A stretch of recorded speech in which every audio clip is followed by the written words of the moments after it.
చిరుతపులి మడకశిర మండలం సరిహద్దులోని పావగడ కొండల్లో చిరుతపులి సంచారం కలకలం రేపింది.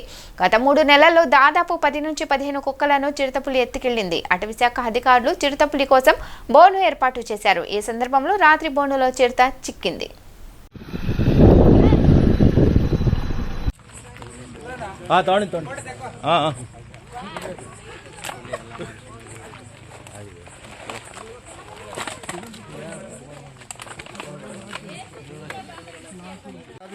ನಾಯಿಗಳು ಹಾಕಿ ಆ ಕಡೆಯಿಂದ 2 ತಿಂಗಳಾಯ್ತು.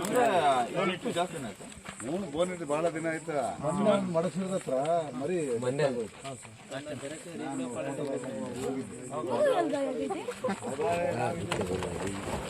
ನಡೆ ಆಫ್ ಮಾಡ ಲೈಟ್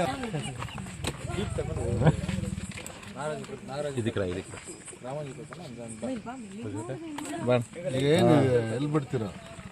ಅದೇ ದೂರ ಬಿಡಕ್ಕೆ ಹೇಳಿದ್ದೀನಿ ಸರ್. ಫಾರೆಸ್ಟ್ ಅಲ್ಲಿ ದೊಡ್ಡ ಫಾರೆಸ್ಟ್ ಬಿಡಬೇಕು. ಭಾರಿ ಮಸ್ತ್